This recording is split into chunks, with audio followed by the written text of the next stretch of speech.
Good evening, everyone. My name is Carolyn Barber Pierre. I'm the Assistant Vice President for Student Affairs and Director of the Office of Multicultural Affairs, or what we commonly know as the O. And tonight, I am delighted to be a part of this program as the Office of Multicultural Affairs in celebration of Martin Luther King Week, partner with the Taylor Center in their NewDay program to hear the remarks of Dr. Michael Sorrell. I am delighted to kick off this program and with the introduction from our president, Michael Fitz.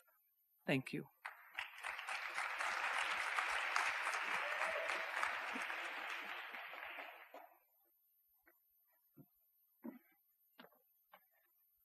Well, first of all, let me start out by thanking Carolyn and all she does and the O does on this campus. I don't think I'm overstating it. In many ways, she's her own Martin Luther King here at Tulane, and she is so many people's heroes and my hero. So I want to thank you for all that you do, but also for organizing this event and series of events with the Taylor Center. First of all, let me say welcome to everybody, tell you how honored I am that you're here and part of this. I also want to say this truly is an evening in which it gives all of us the opportunity to pay tribute to somebody who was a transformative figure. And you can only say that literally in our country or world about a handful of people, Dr. Martin Luther King. There are some people in this room of my vintage who I can say probably, like me, were there, not physically there, but heard in real time the I Have a Dream speech. And it was so clear of what an incredible, electrifying, magnetic, visionary figure he was, and what a difference he made during his life in the United States. And obviously, today, his dream continues in so many different ways to inspire all of us. As we know, the pursuit of justice and equality is the driving force of his life and his greatest legacy. And I think you'll all agree with me that the best way to honor Dr. King is truly to make his dream our dream, and that the motivating force of his life should be the inspiration of our lives. Now, that's why I'm so pleased to see everyone here today, all of the different participants. As Dr. King said, human progress is neither automatic or inevitable, and that every step toward the goal of justice requires the tireless exertions and passionate concerns of dedicated individuals.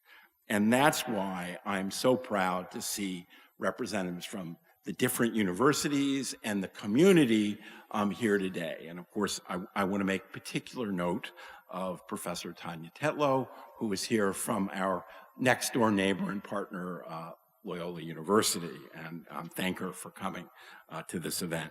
Let me also acknowledge the efforts of the Phyllis Taylor Center for Social Innovation and Design Thinking, and as I said before, the Office of Multicultural Affairs, the O, and all that they do on this campus and in organizing this event. And then finally, let me say how proud I am that our keynote speaker, Michael Sorrell, really one of the great leaders in higher education, somebody who is a true innovator as a university president, but also somebody who understands that the main gateways to equality in our country are education, and that the arc of the moral universe tends toward justice.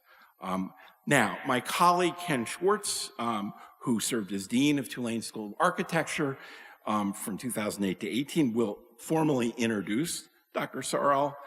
Ken is currently a professor of architecture, as well as the Michael Sachs Chair in Civic Engagement and Social Entrepreneurship at the Taylor Center, and head of the Taylor Center's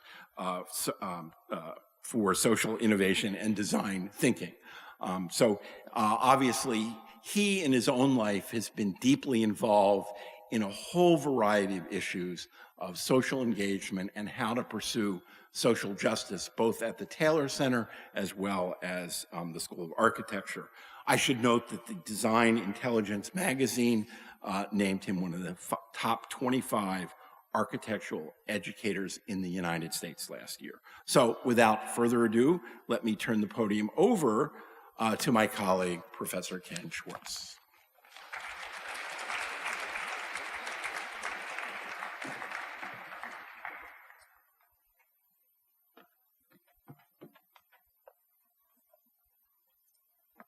Thank you, President Fitz, for those warm words and the kind introduction. It is my great pleasure to introduce our NewDay speaker this evening. You've already heard about the collaboration, and I'll just say a few more words about the O. But before I do want to also thank President Tanya Tetlow for joining us from Loyola University. It's great to see you again. It's been a little while since we've seen each other, and we're delighted that you're here with us, with two other presidents as well, President Fitz and President Sorrell. During the 2018 and 2019 academic year, we are commemorating the founding of the O with a variety of programs and special events, highlighting the value and need to embrace intercultural competency, diversity, equity, and inclusion in our campus community. For 30 years, the Office of Multicultural Affairs has been committed to diversity at Tulane University, working to foster an open and vibrant learning environment that welcomes, respects, and appreciates the histories, traditions, and cultures of underrepresented student populations, addressing issues of bias, discrimination, and harassment, all of which negatively affect the health and well-being of students and learning communities. Through leadership opportunities, programs, services, and providing affirming and welcoming spaces, the O strives to help all students thrive at Tulane. I want to recognize as well my friend and colleague, Carolyn Barber-Pierre, who founded this great organization. Her leadership and strategic vision led the movement toward inclusive excellence on campus. As you heard from the president, today she serves as Assistant Vice President for Student Affairs for Multicultural Life and Director of the O. Please join me for a round of applause in honor of Carolyn Barber-Pierre and for her leadership.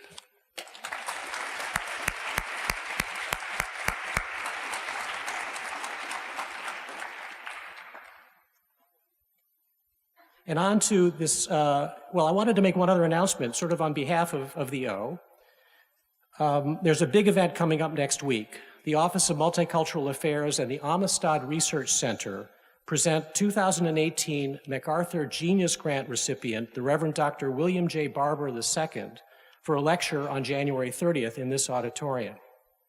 Reverend Barber is president of Repairers of the Breach, national co-chair of the 2018 Poor People's Campaign, and leads an alliance of more than 200 progressive organizations. And on to this evening's speaker. Michael Sorrell is an inspiring leader, recognized nationally for the extraordinary and innovative model he developed with his colleagues at Paul Quinn College in Dallas, Texas. Students, faculty, staff, and the community have collaborated with President Sorrell with vision and persistence to create an example that you will hear about this evening. His background is impressive, and his social innovation and social entrepreneurship talents have produced a trajectory for students and the community that has been truly life-changing for everyone involved.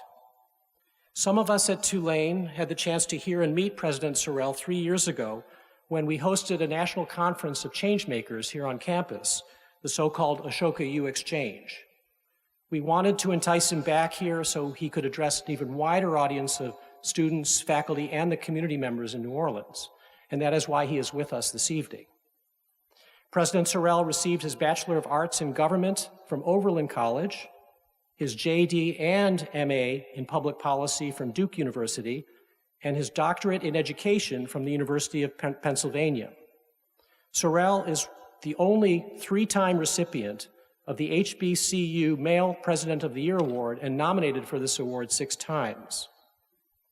Now, President Sorrell is here through the generous support of the NewDay Foundation. On the screen, you will see past visitors who have come to campus through the support of this program, and some more. The NewDay Distinguished Speaker Series presents prominent leaders from across the fields of social innovation, social entrepreneurship, and design thinking to share their own experiences, their challenges, insights, thoughts, and recommendations to students and the community. The Speaker Series provides the Tulane community an opportunity to meet and engage with some of the most remarkable people creating positive social impact today. Now, please note that our speaker is happy to entertain a few questions after his presentation, and please join me in welcoming President Michael Sorrell back to Tulane University and the city of New Orleans. Thank you very much. Your seat.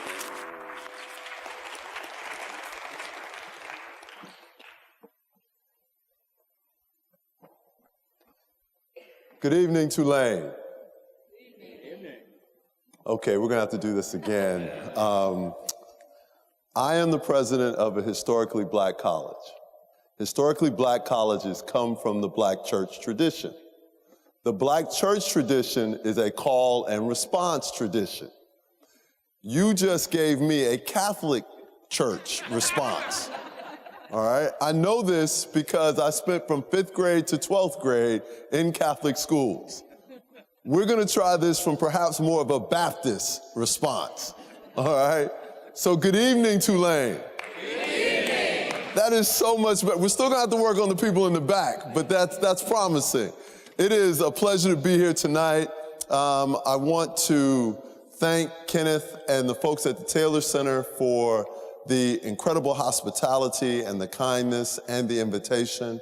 I want to thank the NewDay Foundation for their generous support of events like this one, because sometimes we take for granted the opportunity to hear from people from all over the country, and we don't quite appreciate the folks who make that possible. So I want to say thank you to them. To President Fritz, I want to say thank you for the hospitality, for being on your campus. It's always good to be in the company of a recovering attorney. Thank you. And also, you know, I didn't get a chance to talk to you about this backstage, but Judge Higginbotham is one of the legal minds that I sat in awe of for years. So just to sit next to someone who touched his hem, right, is just extraordinary. Tanya, it's great to see you again. Congratulations on being the president of Loyola. I think they made an extraordinary choice. Can we please give both presidents a round of applause? I want to thank Samantha for being a great tour guide. She did a great job. Give her a hand. She was the right combination of nervousness and calm. It was fantastic. Thank you. You did a great job. I want to take a moment to recognize Carolyn. 35 years of being on the front line of inspiring an institution to be all that it can be is extraordinary. And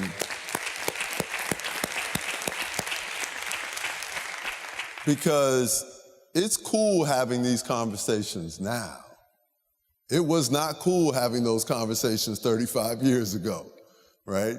And you had them, you kept having them, you're an advocate for Tulane becoming all that she should be.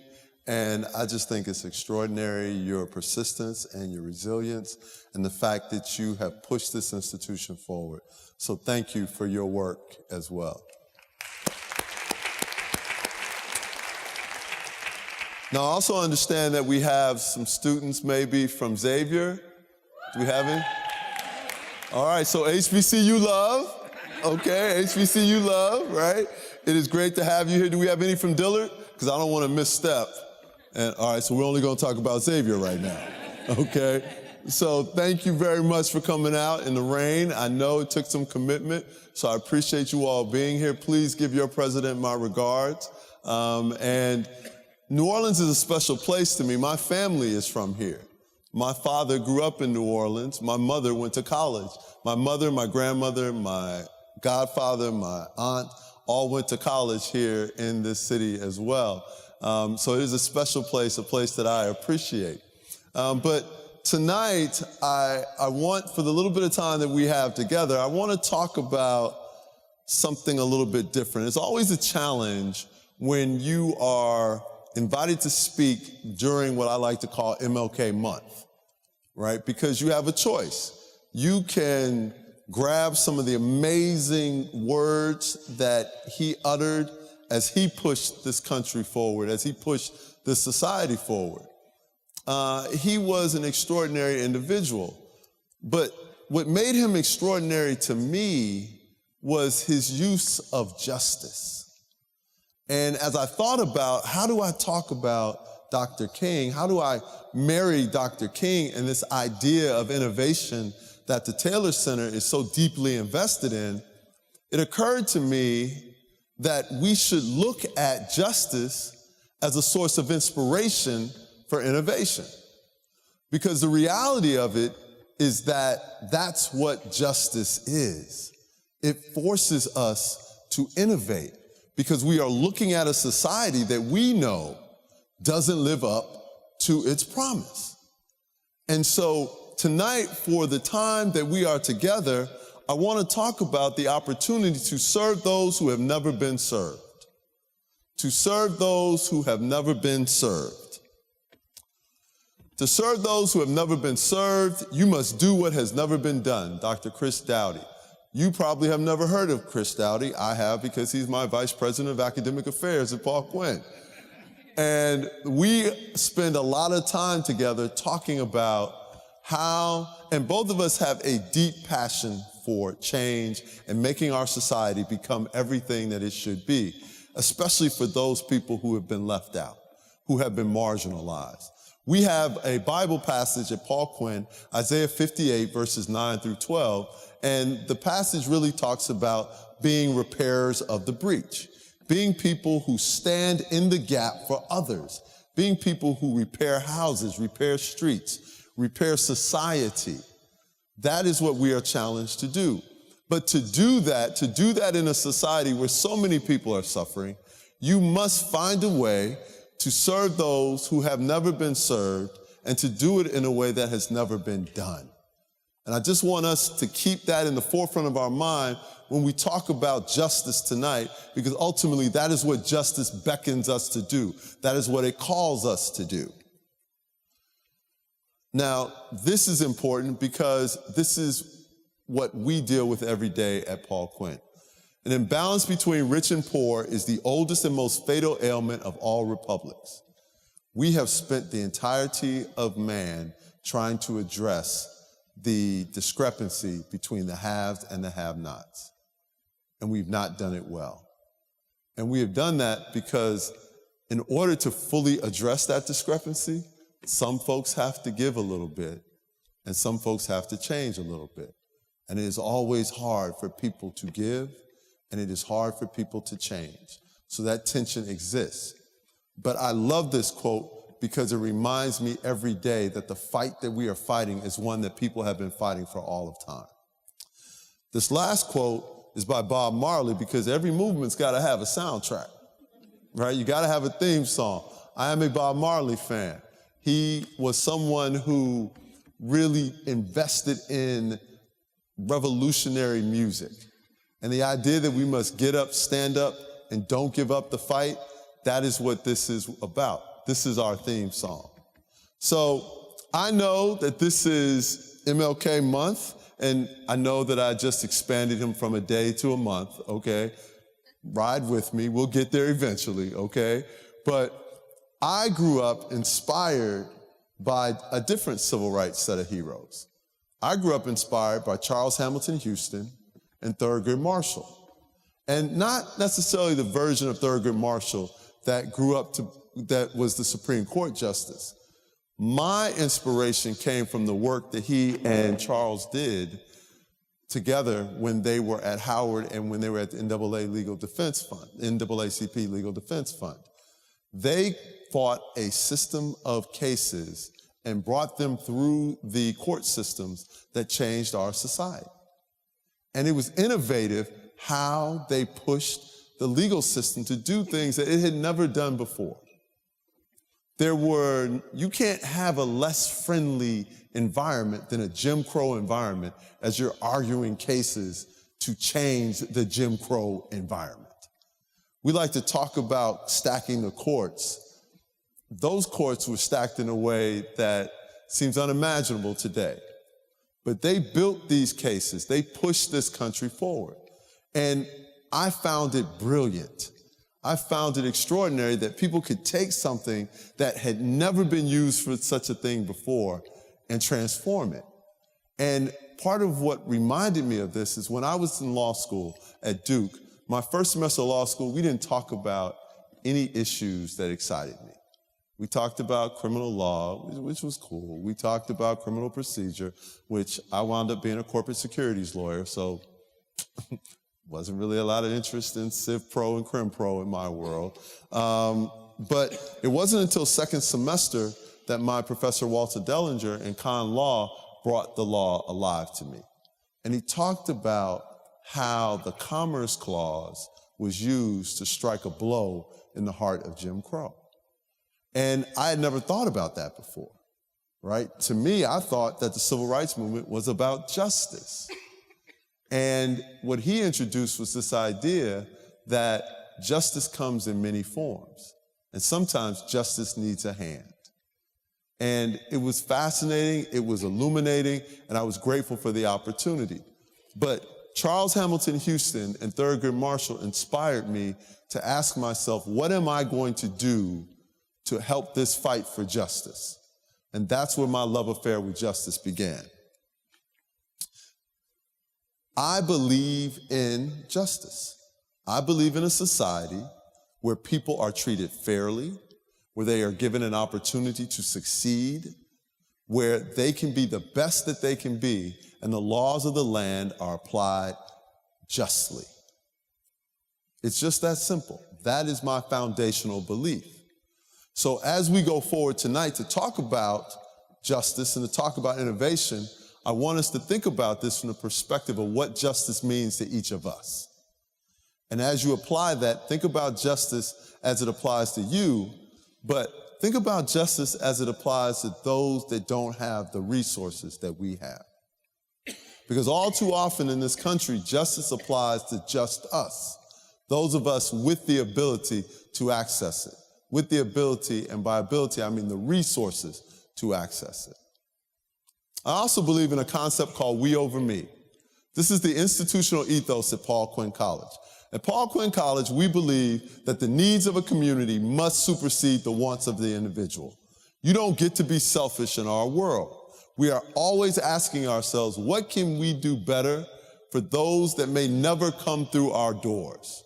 How are we serving a society of students, of families, of people who may one day depend on nothing more from us but the fact that we were there being advocates for them?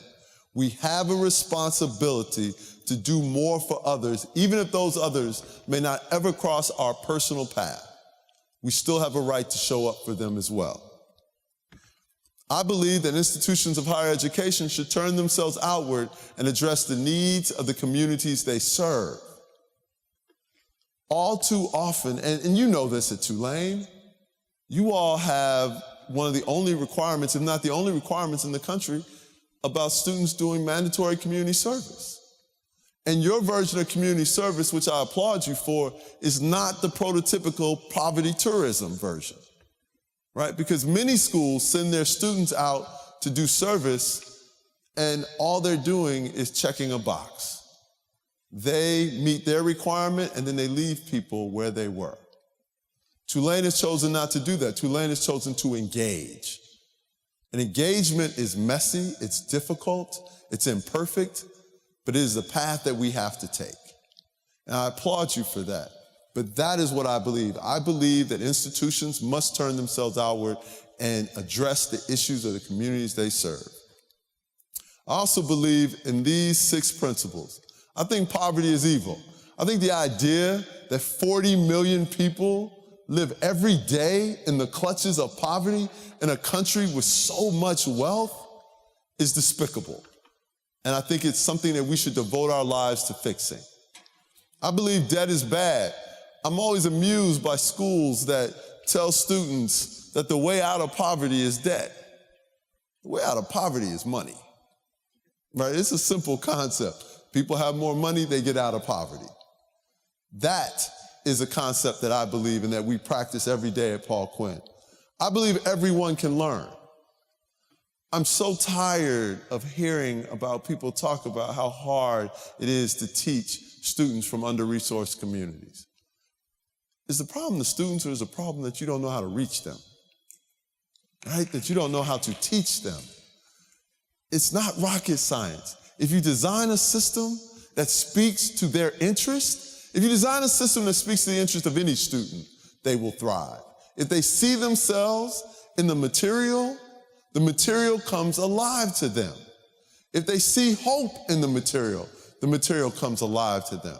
But if you stand and you lecture at them, if you stand and you alienate them, there can be no wonder why they don't respond. So we try and create environments where everyone sees themselves and where they have an opportunity to engage in the material so it will come alive to them. I think that your next must always be better than your now. This is just a simple transaction of hope, all right? Because that's what all of us believe. All of us believe that we are investing now so that what comes next will be the things that we dream of. Now, wait, maybe I should ask a question. That is what you're hoping, right? Like you do plan on that. Like, you know that's why you go to school. Do we need to back up? Why are you in school? Maybe we should have completely different conversations. All right, listen. It is important you understand that you are here because you are hopeful. You are here because you are investing in the future, your future and our future. So our next must always be better than our now. The last thing that we believe is this concept that you must lead with love.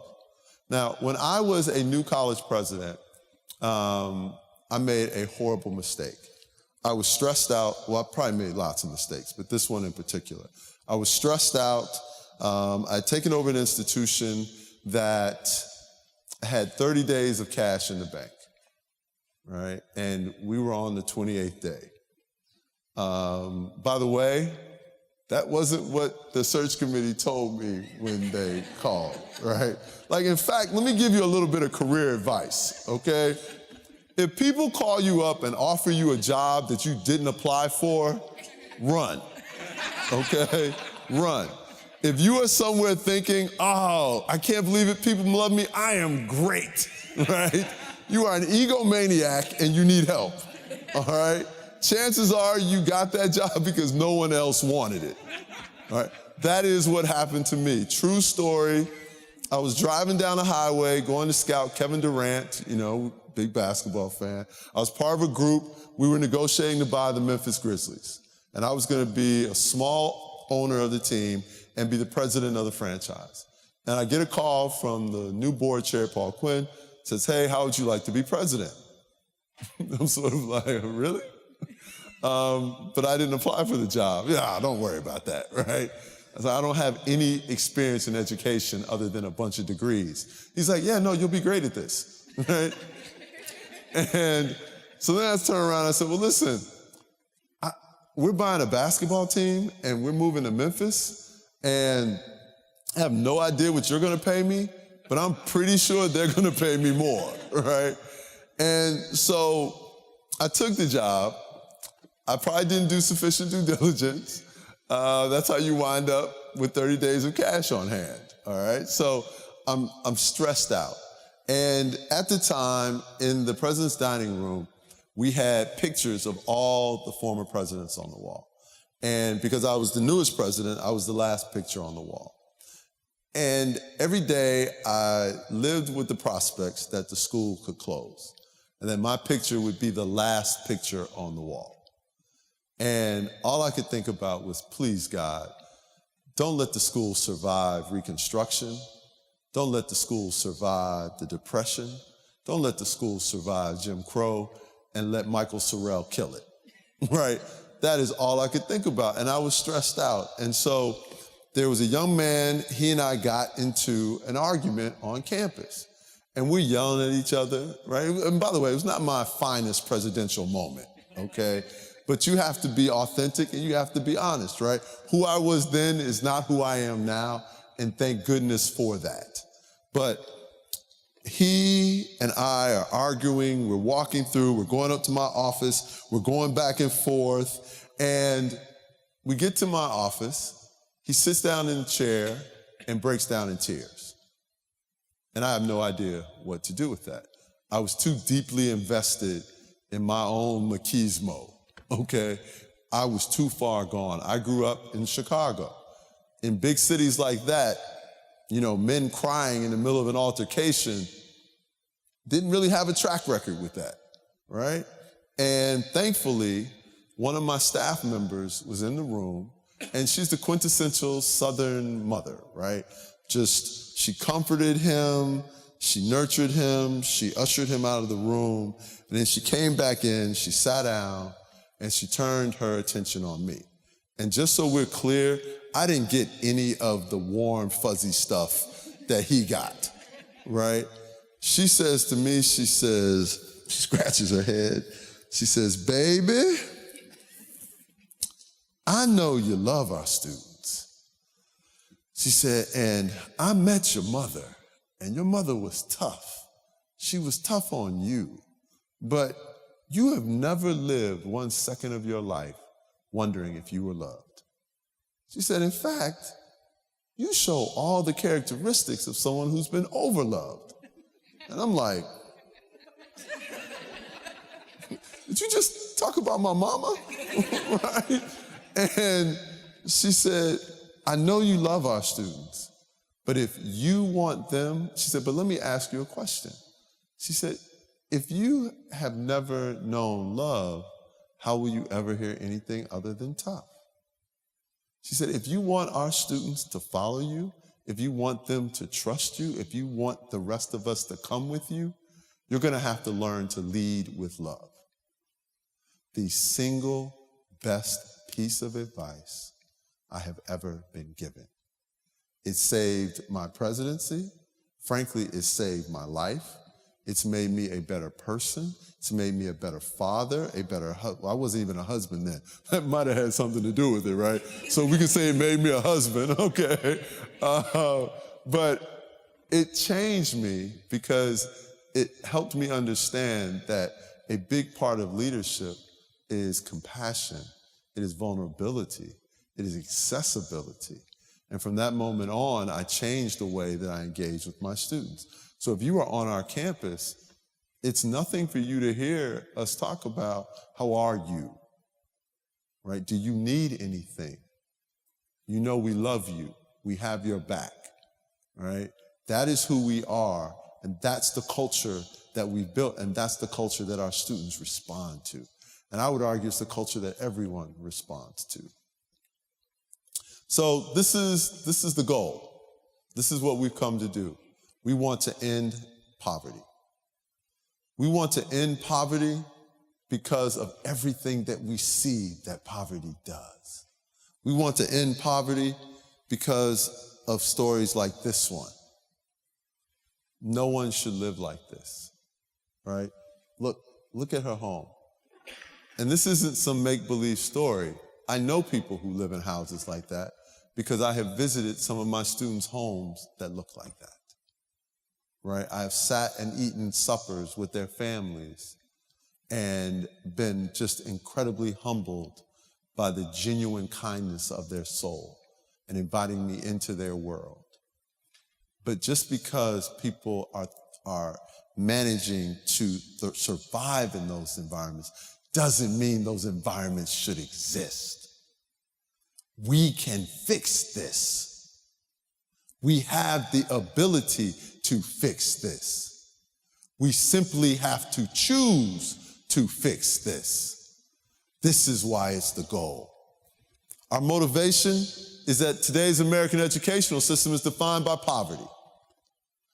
49%, actually it's more than 49% now, of all college students go to school using Pell Grants. The majority of public school students in America live in poverty. This is the map. The red states are not Republican states, obviously, because California is red. These are the states where students are living in poverty. The majority of these students are living in poverty. Let me tell you what poverty looks like when you're a student.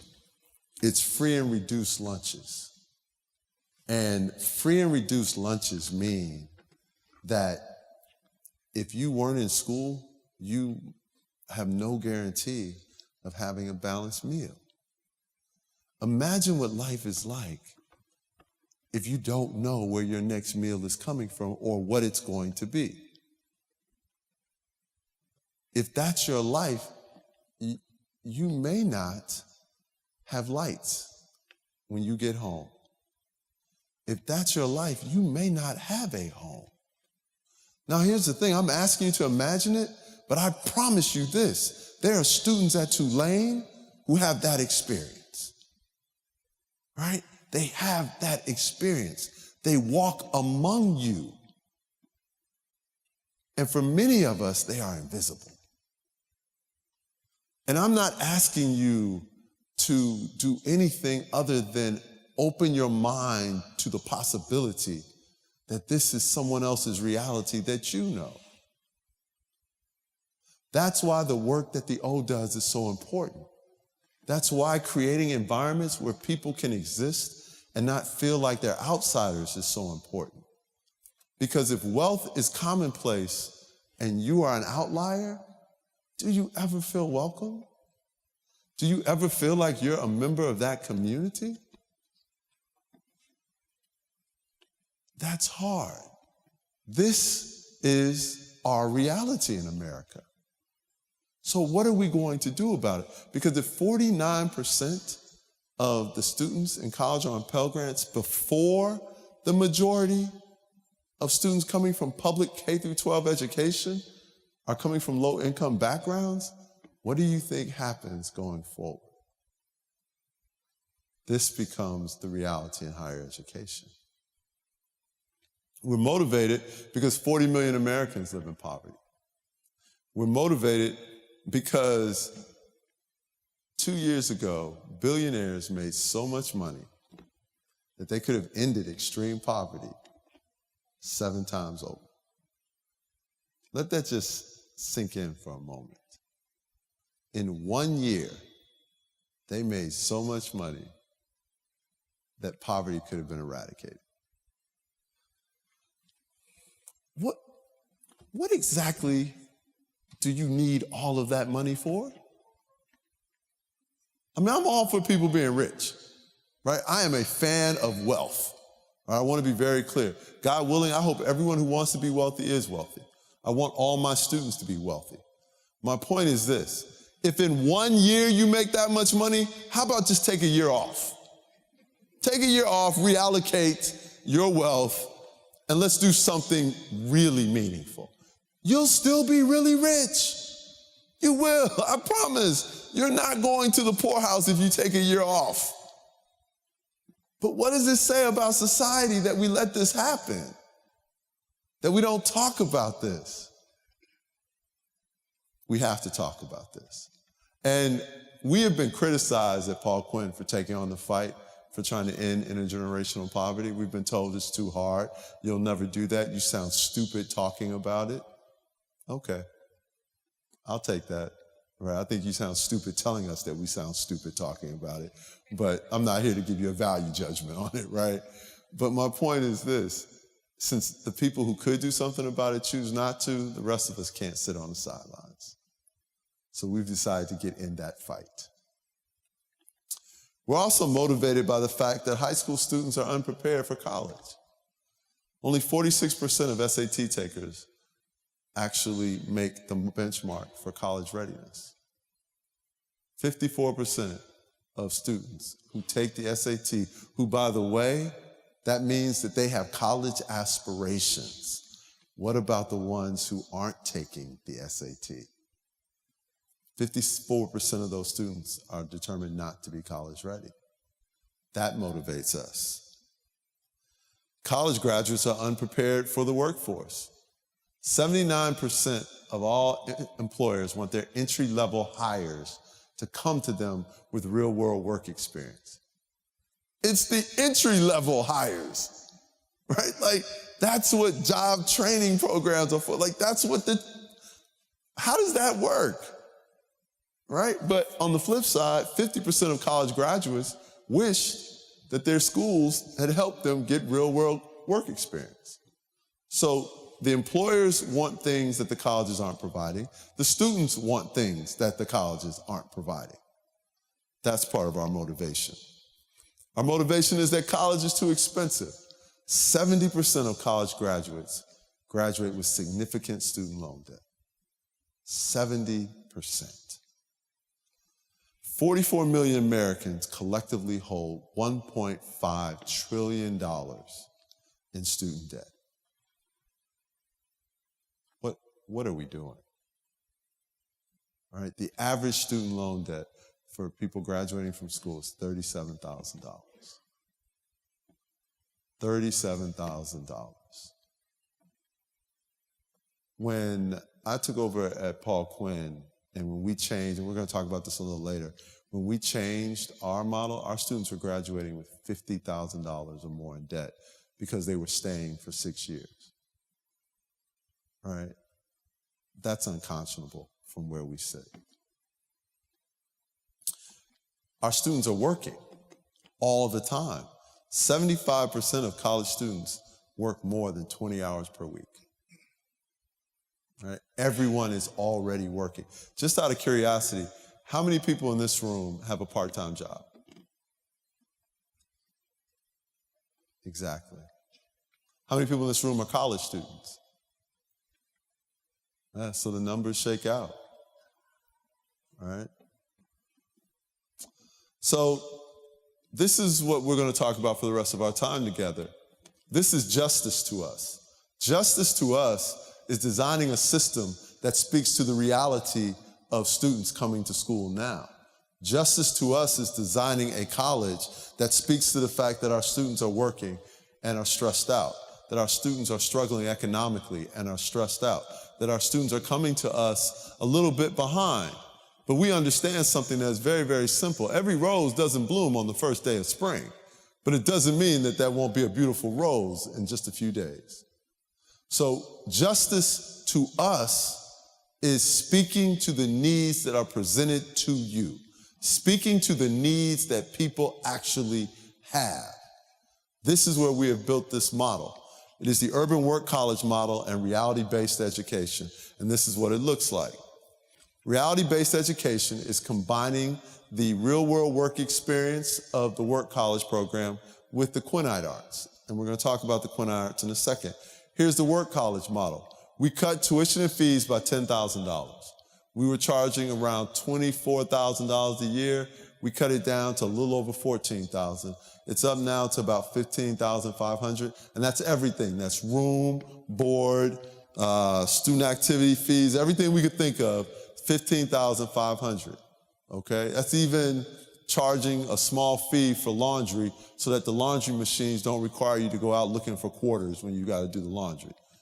I was a little bitter about that change because I'm from the quarter generation. I thought everyone should have that experience. Turns out, not really, all right? So we reduced tuition and fees, which allowed us to cut student indebtedness by 60%, right? We got our student loan figures down by 60%. So you can graduate from Paul Quinn with less than $10,000. It's a little hard to get there with less than $10,000 in debt, but the average student is going to be able to graduate from school with around $10,000, $11,000 in debt.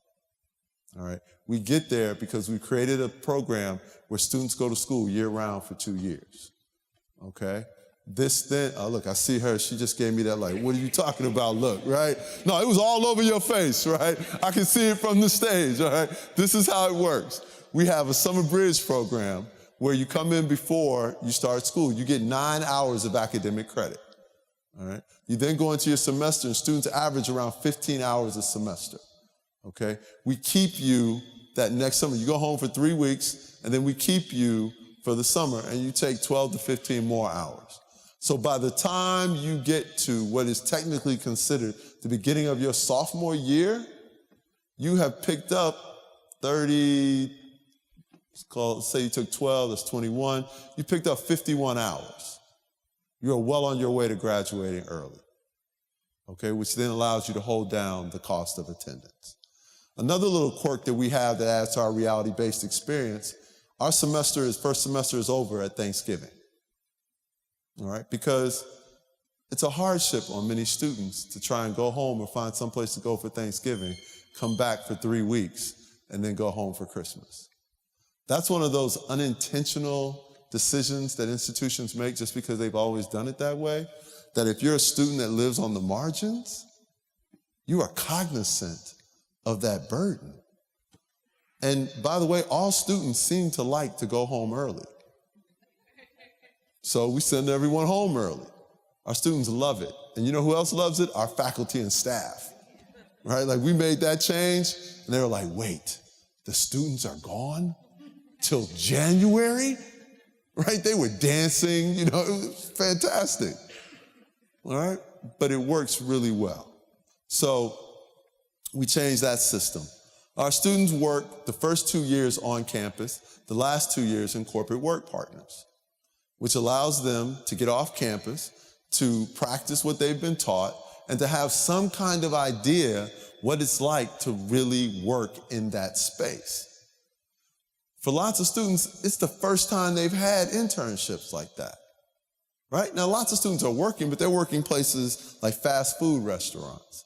They're working the midnight shifts at FedEx and UPS. Right, but they're not working in offices where they learn the rhythm of offices, right? That's important. Another thing that we did with this model is we don't use textbooks anymore, right? Because we had unintentionally created a caste system in our classrooms. We had the students who could afford textbooks and the students who couldn't.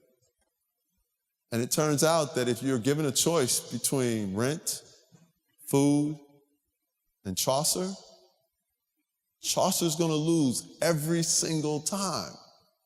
So why don't we create an environment, again, where the playing field is level? And by the way, for all you English majors, I like Chaucer. That's not a value judgment on Chaucer, right? I'm simply explaining that we have real world choices that folks are out here making, all right? Students aren't learning, aren't doing the work because they don't care, because they're indifferent. They're making real world choices, and those choices are heartbreaking to see every day. Now, I'll give you an example of another choice. One year, we bought classes for 15 to 20% of our student body. 15 to 20% of our students didn't have corrective eyewear.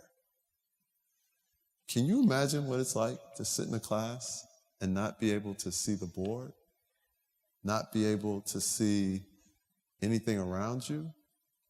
Your head hurts, you're tired, you're frustrated.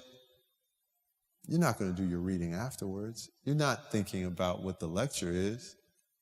You're just trying to make it. We were blown away by that reality. So we stood in the gap. We raised money. We took everyone who needed glasses to go, or needed an eye exam to go to the eye exam, took them to the eye doctor. Then we realized we had to buy glasses. Thank God for social media, right? Because we put on Facebook and Twitter that our students needed glasses. And in 10 days, we had raised $5,000, all right? Everyone got glasses that needed. Now, not everyone got designer frames, okay? But they got glasses, and that's what mattered, right? So we live in an era where everyone is slamming the liberal arts, okay? People talk about what's the value of the liberal arts. Liberal arts are out of touch. No one needs to study the liberal arts. That's ridiculous. The liberal arts are incredibly valuable tools. The problem is maybe we should update the liberal arts. Okay, maybe what worked back in Greece and Rome and in antiquity, that maybe we should freshen it up a little bit. So we went out and we had conversations with employers. And we said, if you were going to design an educational experience that prepared students to thrive in the market, what would that look like? And they had great input. They said they need to be able to write well. They need to be able to speak well. They need to be able to think critically and work well in teams. And they need to be comfortable with technology. So here's the thing. Writing well is the liberal arts form of grammar. Speaking well is the liberal arts form of rhetoric. Critical thinking is just reasoning. So they were all there, it just needed a little polishing. Well, since we think we're the first ones to figure this out, we decided to give the liberal arts a new name. We call them the Quinnite arts because we're Paul Quinn, get it? It's a branding exercise. You guys are killing me out there, okay? All right, it's a branding exercise, all right? So we call it the Quinnite arts. And here's what this means on a day-to-day basis. Every single course requires you to write, all right? So every year, we have a set of things that you are guaranteed to have learned how to do. The first thing we teach you how to write is a professional email. And, I was speaking up in the Northeast at a place that's very elite and prestigious, and one of the professors mocked me for saying that we had to teach the students to write emails. And all that professor showed me was they spend no time engaging with their students. Because if you have engaged with your students, you know we need to teach professional emails, okay? Right? It's not a bad thing, all right? But listen, by the time they're seniors, they're doing senior theses, right? All of them. So we cover it all. Memos, research papers, all of it. Okay?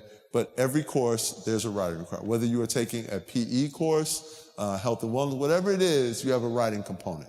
Every course requires you to get up and make public presentations because your ability to speak persuasively in public and be comfortable doing so is going to play a large part about whether or not you rise up in any organization.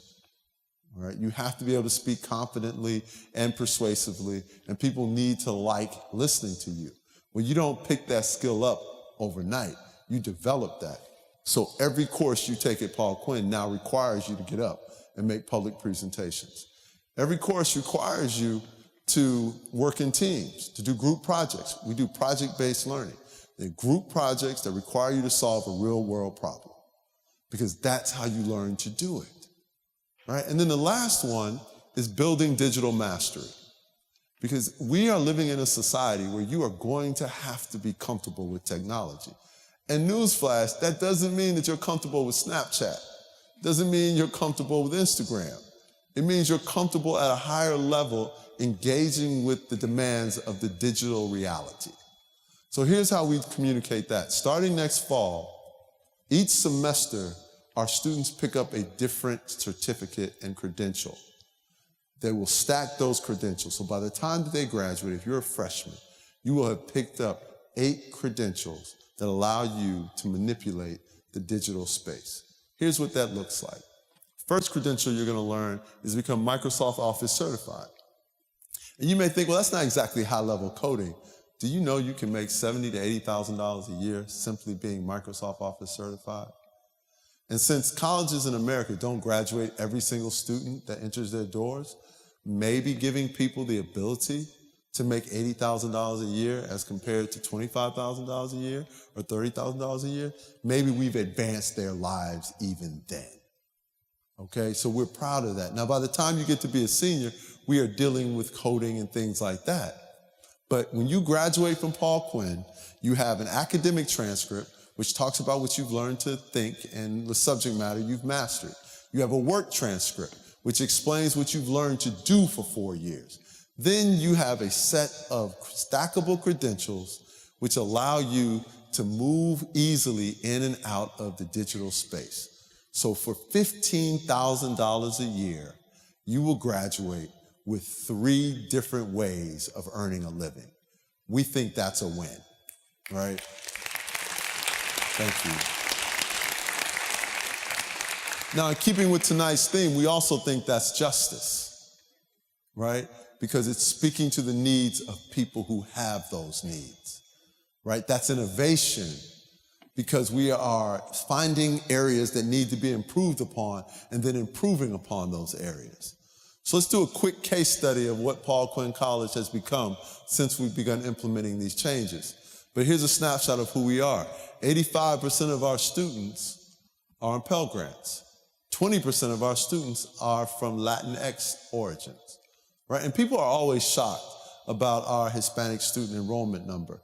We are in Texas, okay? Texas was Mexico. The only way you don't wind up with 20-25% of Hispanic population in Texas is if you say you can't come. That's it, right? We don't have a Hispanic recruiting initiative. We don't do anything like that. We say these are our values.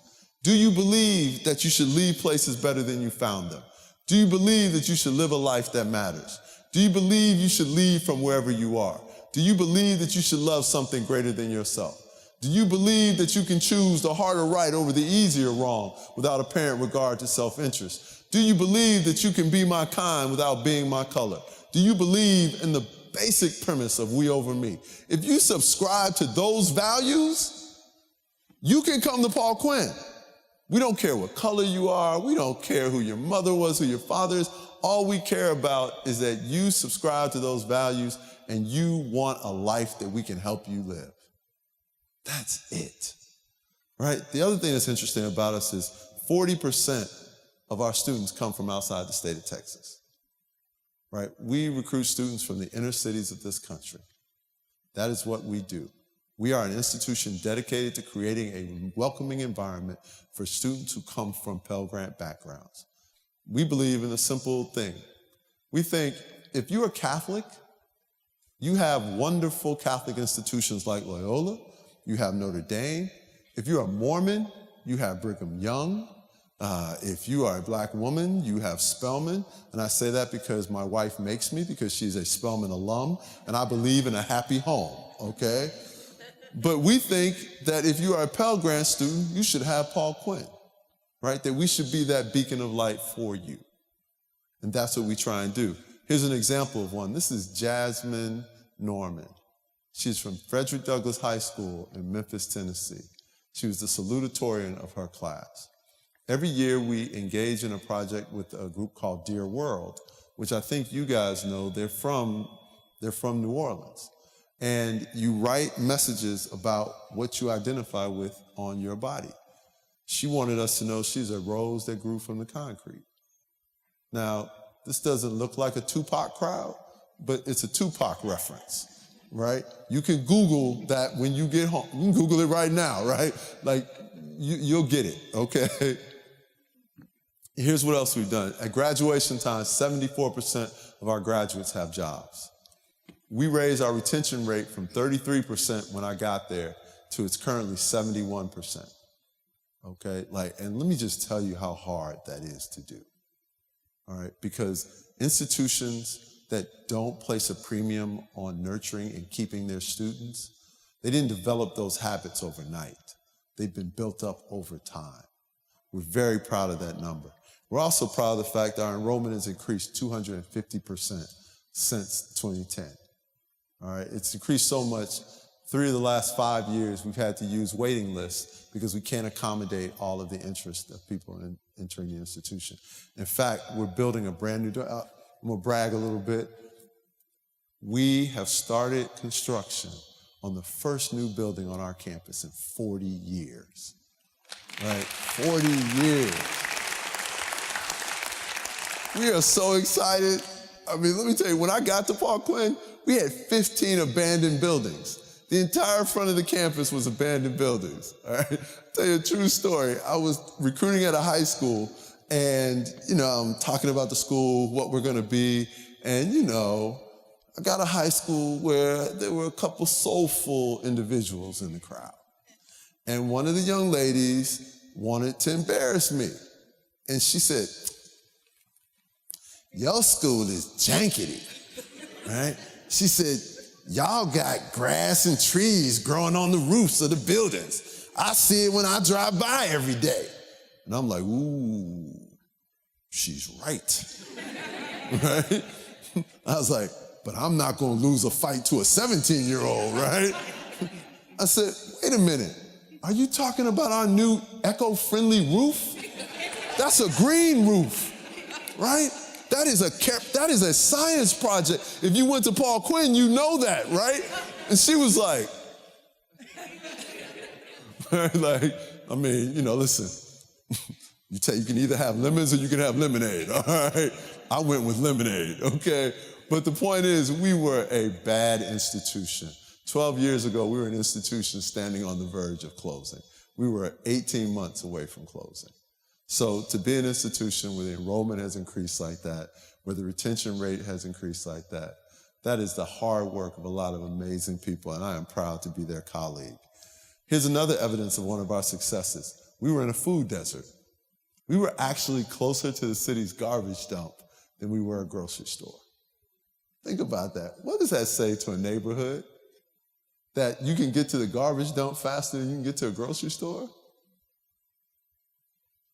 I mean, Tulane doesn't have that problem, right? SMU doesn't have that problem.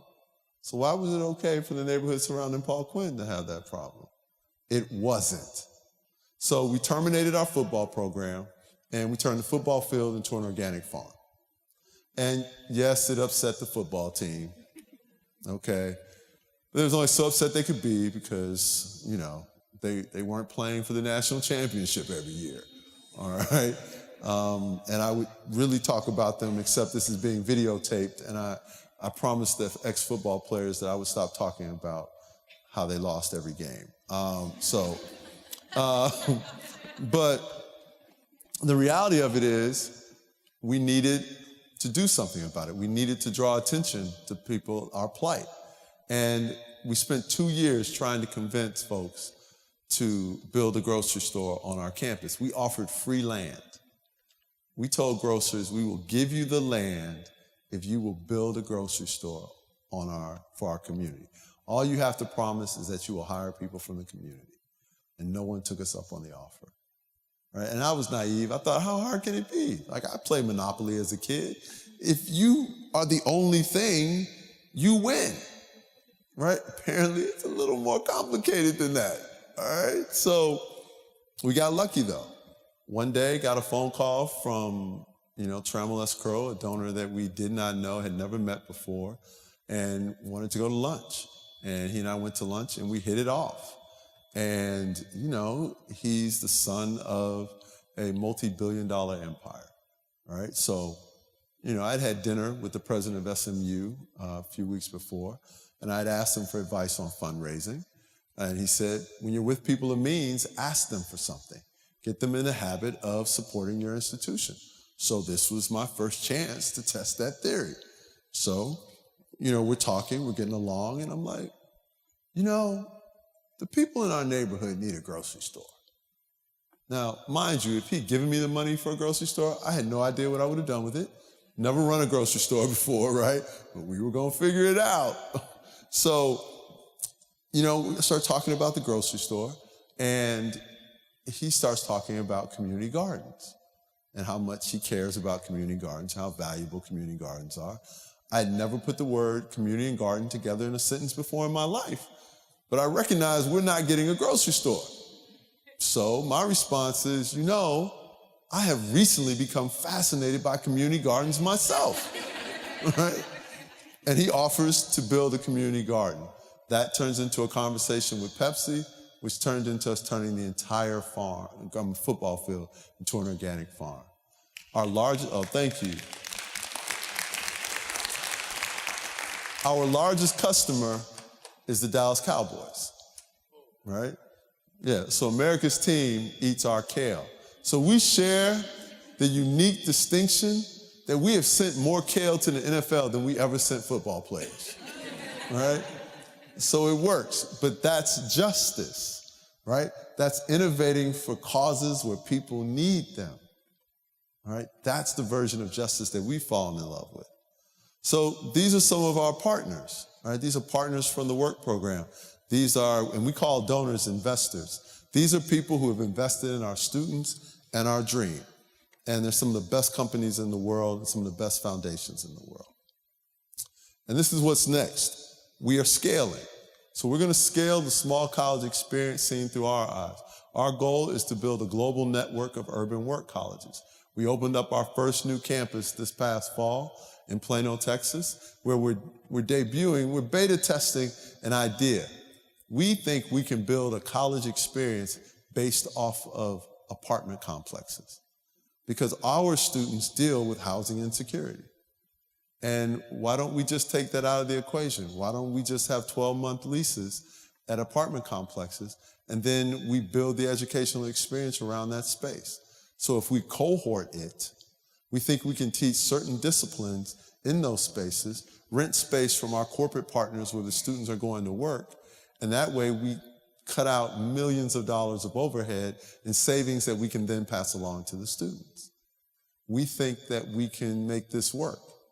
And if it doesn't work, we will try something different, right? You can't be afraid to change. You can't be afraid to fail. But fail, little f fail, not big F fail. You big F fail when you stay in a bad place too long, when you ignore the warning signs that what you are doing isn't going to work, right? Once you begin to recognize it's not going to work, fail forward. Right? Fail on your way to the next iteration of the attempt to solve that problem. That's how we think you do it. So we're going to open up campuses all over the world, and we are excited about that. And this is our next. Millions and millions of students, just like Dwayne Bowden, who came to us from Houston, Texas, who graduated and is now an athletic director at one of the private schools in Houston. We are extraordinarily proud of him and his accomplishments and his story. So this is the reality of innovation as we see it. We are not innovation the way that Stanford sees innovation. We are innovation of a different sort. We are innovating for people who need us to make their lives better in a very real and personal way. We think that this is justice. We think innovating in a way that allows you to invest in people and improving their lives and changing the lives of their families. We think that is innovation. We think that is justice.